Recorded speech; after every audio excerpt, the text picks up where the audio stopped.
दिव्यवाणी दिव्यवाणी दिव्यवाणी दिव्यवाणी. सर्वस्पोर तुमचे सोय आसो. मातेवा प्रमाणे जेजू क्रिस्ताची शुभ वार्ता अध्याय 5 ओळ 13 तावन 16 पर्यंत. तुम्ही पृथ्वीचे मीठ जर आळणी जालें तर कित्याक ताका करसाण दिवची. भायर उडोवंक आनी पांया तळा मोस्तूंक शिवाय हेर कित्याक तें उपकार ना.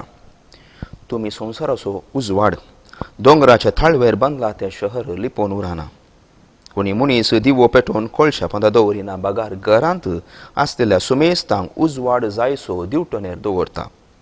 तसोच तुमचो उजवाड मनशां मुखार परजळूं ते तुमच्यो बऱ्यो करण्यो पळोवं आनी तुमच्या सर्गींच्या बापाक महिमा दिवं. देवाचें उतर हे वाकणी तुका क्रिस्त. जेजू क्रिस्तांतय भावा भयणीनो, मीठ आनी उजवाड कांय कितले पटी आमी आयकाला जाय हें वासाप वो वांजेल मातेवाचो अध्याय 5. पूण आज एक विशय इल्ली गुणान पळोवया. म्हजो पेलो, म्हजी घरचीं, म्हज्या वाड्याचीं, म्हज्या समाजांत हांव वस्ती करतना आसचो म्हजो भाव आनी म्हजी भयण पळोवन दीत गी हें म्हजें जिवीत कितलें उजवाडाचें.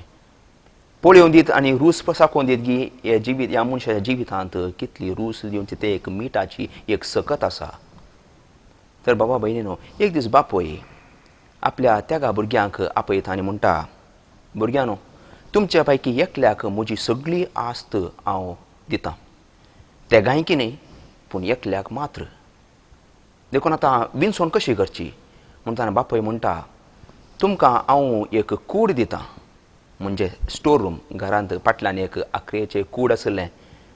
त्या कुडांत कितेंच वस्तू नासल्यो, काळोख आसलो, वीज सकत कांय नासली. एक काळोख पडून एक कूड तें. देखून तो बापोय भुरग्याक म्हणटा, त्या गाय भुरग्यांक म्हणटा, तुमकां हांव 100 रुपया दितां एक एकल्यांक. भायर वचून वस्त हाडा, खंयच्योय वस्तू जावन दीत, ती तुमची कुशी हाडून त्या स्टोर रुमांत तुमी भरीजे, पूण तें कूड सगळें भराजें. खाली फकत 100 रुपया. 100 रुपया एक एकल्यांक दिले. पूत गेले सोदोंक एकलो वचोन लांकूड हाडून आयलो. त्या 100 रुपयान कितले लांकूड येता तितले हाडून आयलो आनी स्टोर रुमांत भरता तरी पूण तें स्टोर रूम भरूंक ना. तें कूड अर्दें खाली उरलें.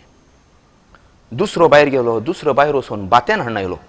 त्या 100 रुपयान कितली बात्यान मेळटा तितलें बात्यान लोड हाडून आयलो आनी रुमांत चेपता तरी पूण तें रूम सगळें भरूंक ना. भावा भयणीनो, अर्दें रूम आणकी रितें खालीच उरलें. आनी निमाण एकलो गेलो ल्हानशा आंगडीक एक काडयें पेट आनी एक कॅन्डल हाडून आयलो आनी तें कॅन्डल त्या कुडांत पेटयलें. सगळो रूम या तें सगळें कूड स्टोर रूम उजवाडान भरलें. बापायन त्या तिसऱ्या पुताची बुदवंतकायेक ताची होगलीक उसारली, शाबासकी ताका पाटयली आनी ताचें सगळें आस्त बदी ताका केलें. एक ल्हानशी संगत भावा भयणीनो, एक कॅन्डल सगळें रूम उजवाडायशें करता. एक सवाल येता, ह्या मनशान सगळो संवसार बदलूंक जाता गी? खंडीत जायना. सगळो संवसार म्हज्यान बदलूंक जावचो ना. पूण म्हाका एकल्या मनशाचें जिवीत, एकल्या मनशाचो संवसार म्हाका बदलूंक जाता. I cannot change the whole world, but I can change a person's world. एका मनशाचो संवसार म्हाका खंडीत बदलूंक जाता. कोणें आमकां विचारल्यार तूं कोण, हू आर यू, आमची जवाब आसा, हांव असलो, म्हजें नांव असलें, म्हजें व्यक्तित्व असलें, हांव असो पूत, म्हजो बापूय तो, म्हजी आवय तो म्हणून आमचें एक सिस्टमॅटीक आन्सर आसा.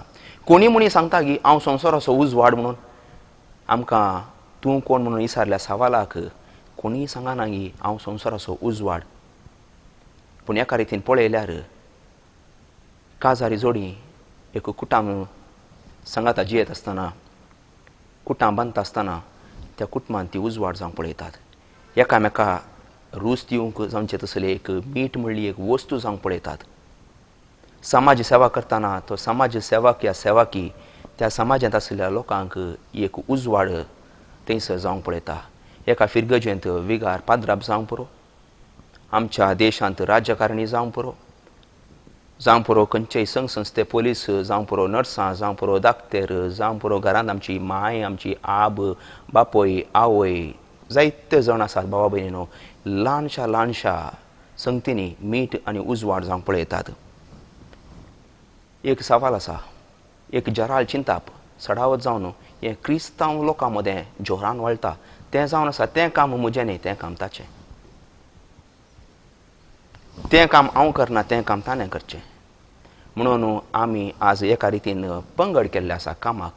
जर तर सोमी तोस सगळ्यांक उजवाड तोस दिता, जर तर पावस वयर तावन मळबार तावन जर बऱ्यांचेर कोट्यांचेर सगळ्यांचेर पडटा, जर तर तें वाळचें वारें हर एकलो उस्वास करून घेता भेदभाव नासतना, तर सोम्याचें काम भेदभाव नासतना तें ताचें जावं दी, म्हजें जावं दी, आमी हर एकल्यांनी करूंक भावा भयणीनो. कसो जेजू सगळ्यांचो हें देखून हें काम उजवाड दिवचें, हें काम सर्वांचें. हातूंत हांव पळा पडना, हातूंत हांव लायसन्स घेवन घरा बसूंक की कोणायकी अवकाश ना.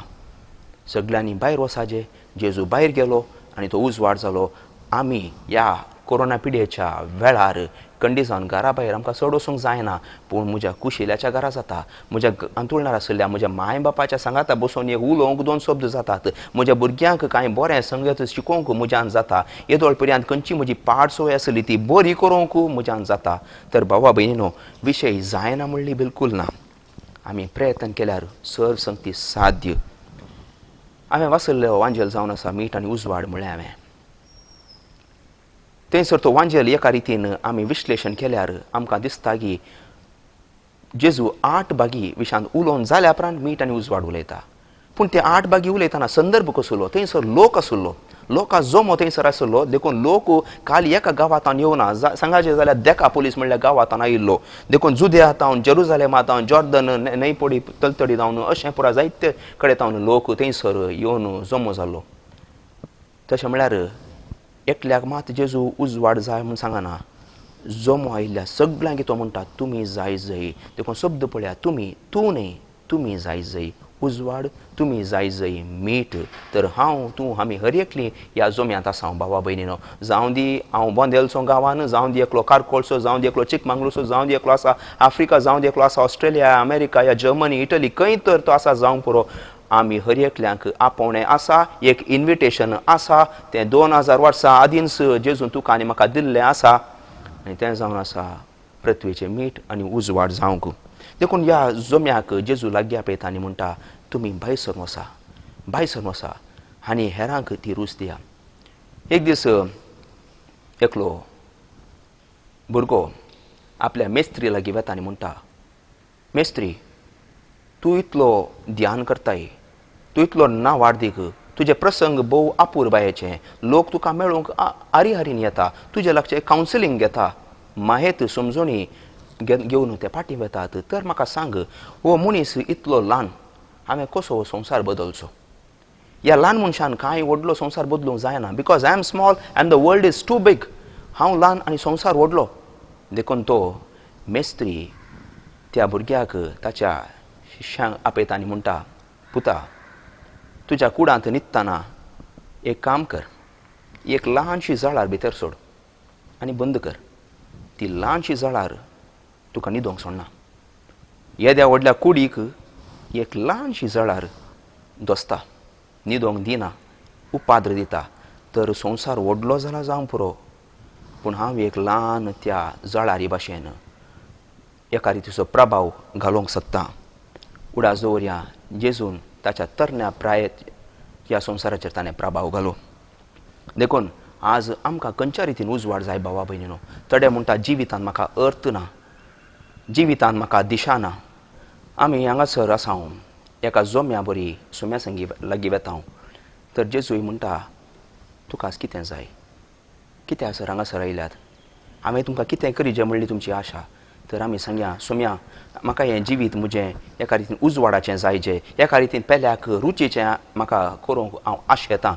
देखून जिवितांत म्हाका अर्थ जाय, जिवितांत म्हाका दिशा जाय, एक बरी समजणी जाय, एक बरें मार्गदर्शन जाय. गूण जावच्याक सोम्या आमी हांगा आयल्या आनी हेरांक हें तुवें केल्लें बरेंपण दिवंक साक्ष दिवंक सोम्या आमी हांगासर आसां तर बाबा भयणीनो आमी जेजू लागीं गेल्या जेजूतान पयस गेल्यान आमकां जिवीत ना जेजू लागीं गेल्यान जिवीत आसा जेजू लागीं गेल्यान आमकां उजवाड आसा कित्याक किर्तनकार 119 अध्याय अशें म्हणटा 119 अध्याय 105 वळ अशें म्हणटा तुजे उतार म्हज्या पावलाक दिवो उजवाड म्हज्या वाटेसो तुजे उतार सोम्या म्हज्या पावलाक दिवो उजवाड म्हज्या जिवीत असो ह्या म्हज्या वाटेसो देखून जेजूचे हे उतार आज आमी खाण घेवया जेजू लागीं या कित्याक दुसऱ्या कोणाय व्यक्ती लागीं ह्या संवसारांत सासणीक जिवीत ना पूण एकल्या लागीं मात्र तो जावन आसा मेस्त्री तुजो आनी म्हजो सोमी जेजू क्रिस्त ताचे लागीं मात्र हीं उतरां आसात APJ अब्दुल कलाम आपल्या एका भाशणांत अशें उद्देशून म्हणटा do not ask what the country has done to you but ask what you have done for the country भारतान म्हजे खातीर कितें केलां म्हणून विचारनाका पूण हांवें म्हज्या भारत देशा खातीर कितें केलां म्हणलें तूं विचार तर हें सवाल हांव इल्लें गुंडयतां ही शिकोवन हांव इल्ली गुंडयतां आनी म्हणटा इगर्जेन म्हाका कालें केलां म्हणल्यार गरजेचें न्ही हांवें इगर्जे खातीर कितें केलां म्हज्या कुटुंबान म्हाका कितलें बरें केलां म्हणल्यार गरजेचें न्ही हांवें म्हज्या कुटुंबा खातीर कितें केलां म्हणल्यार गरजेचें म्हजो हो पेलो म्हज्या घरा कितले फावटी आयला म्हणल्यार गरजेचें न्ही पूण हांव ताच्या घरा कितलें गेलां म्हणल्यार भोव गरजेचें समाजेन जावं दी वाड्यान जावं दी या इतर म्हज्या कामा जाग्यार जावं दी म्हज्या कंपनींत म्हज्या वाड्याच्या गुरकारान म्हज्या उपाध्यक्षान म्हज्या विगारान म्हज्या बिस्पान या कोणेंय जावं दी म्हाका कितें केलां म्हणल्यार गरजेचें न्ही पूण हांवें हेरांक कितें केलां कोणाक हांवें कसलो उजवाड दिला आनी कोणाक हांवें कशी रूच दिल्या म्हणल्यार गरजेचें आज एक रितीचें चिंताप वाळटा हांव कितेंय करूंक वचना इनडिफरन्स हांव मोग करना तूं मुजोय करनाका हांव तुज्या घरा येना तूं म्हज्या घरा येनाका तूं तुजें काम कर हांव म्हजें काम करतां I am happy with my own family and my own life म्हाका म्हजो पेलो म्हाका गरजेचो न्ही देखून कोणाक आमी उजवाड दिवचें आसलें म्हजें कॅन्डली आमी पालवयलां आनी एकल्याचें कॅन्डली आमी पालवोवन सोडलां तर बाबा भयणीनो जेजू लागीं या तो उजवाड आमी घेवया जेजू लागीं या ते रूच दिवची सकत आमी आपणावया जुआंवचो वांजेल 14 अध्याय 12 वळ म्हणटा सतस हांव तुमकां सांगतां जो कोण म्हाका पातयेता तो हांवें केल्लीं कामां न्ही बगार वर्ती कामां करतलो जेजूचे की वर्ती कामां तुका आनी म्हाका करूंक साध्य जाता म्हणटा जुआंवचो वांजेल तर भावा भयणीनो तर इतलेंच जेजूचेर पातये न्ही दवरूंक आसा जेजू लागीं आमी वचूंक आसा जेजूची सकत आमी आपणावंक आसा कित्याक मुखार गेल्यार एजेकिएल प्रवादेचें पुस्तक 33 अध्याय 18 वळ म्हणटा जर तर एका प्रामाणीक मनशान आपलें प्रामाणीकपण सांडून पळया प्रामाणीकपण सांडून वायट केलें जाल्यार तो मरतलो या केस्त खातलो एका प्रामाणीक मनशान वायट केलें जाल्यार if a good man does wrong or evil तो केस्त खातलो नास जातलो पूण तितलें मात न्ही पूण एका खोट्या मनशान आपलें खोटेपण सांडून बरें केलें जाल्यार तो वांचतलो देवाची बेसामादाची संवय आसतली तर बाबा भयणीनो बिनसोण तुजी आनी म्हजी आमा हर एकल्यांची देखून ह्या जिवितांत तुका आनी म्हाका एक अवकाश लाभला आनी एकल्याक रूच दिवचें कोणेंच चिंतूना बाबा भयणीनो एक 3-4 म्हयन्या आदीं कोरोना पिडा इतले मारेकार जायत म्हणून कोणेंच चिंतूना की इतलो लोक मरतलो म्हणून कोणेंच चिंतूना की ह्या इतलो उद्वेग जावन सगळो संवसार बंद जातलो म्हणून पूण दिसानांतल्या सकत म्हणल्या त्या कोरोना वायरसान सगळें बंद करून सोडलें तर भावा भयणीनो एक वर्तो जगतो अवकाश मीठ आनी उजवाड जावच्याक आज बेजार जाता सांगूंक केदाळा ही पिडा विस्तारली जायते जण बरें करूंक भायर गेले पूण थोड्यांनी ह्या बऱ्या मनशांचो फायदो उठयलो थोडे म्हणाले फादर आमकां कश्टांत घरा फादर आमकां तांदूळ ना घरा थोडे पंचायता गेले थोडे कॉर्पोरेशनाचे थंय कॉर्पोरेटर ते हांड दीत लागले थोडे इगर्जेचे याजाक गेले थोडे उपाध्यक्ष गेले समाज सेवक गेले जायते जण गेले पूण थोडे कोणे आमच्या कुटुंबांत कांयच ना फादर म्हणलें बार उक्तें जाल्ल्या दिसा ते लायनीर मुखार आसले कुटुंबांत कांयच पयसो ना फादर 10 रुपया ना म्हणलो त्या दिसा 500 रुपया सोरोक आनी येवंक मुखार तयार जाले बाबा भयणीनो फायदो जोडचे सुमार जाण आसात पूण हांव फायदो जोडिनाय हांव जर तर फायदो जोडटां खाली सोम्याचो फायदो जोडटां जर तर कितें हांव इल्लो मोसराण जाता इतलोसो मोसोर म्हाका आसूं दी इतलोसो हट्ट म्हाका आसूं दी की हांव उजवाड जाता हांव रूच दिवची सकत तें मीठ जाता ह्या संवसारार तर भावा भयणीनो आखेर करच्या फुडें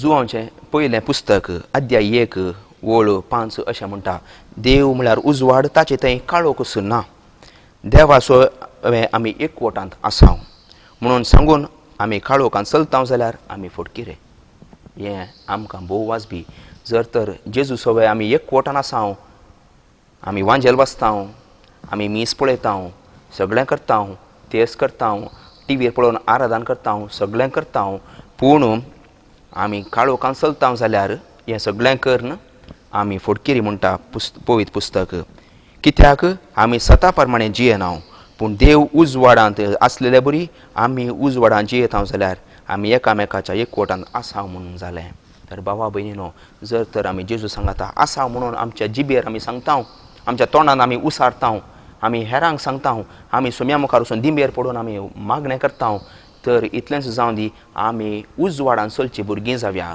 काळोखांत न्हय काळोख आमचें लक्षण न्हय भावा भयणीनो दुसऱ्यांची हक्कां काडची आमचें लक्षण न्हय भावा भयणीनो आनी एकल्याचो फायदो जोडचो तुजें आनी म्हजें लक्षण न्हय भावा भयणीनो 4 जाणांन बरें केल्ल्याक सावालां घालची आमचें लक्षण न्हय भावा भयणीनो तर इतलेंच जेजू तुका आनी म्हाका भायर वचून 30 वांट्यान 60 वांट्यान 100 वांट्यान फळ दिवंक आपयता तर म्हजो पेलो तुजो पेलो पळोवन दी हें म्हजें जिवीत कितल्या रुचीचें कितलें उजवाडाचें आमेन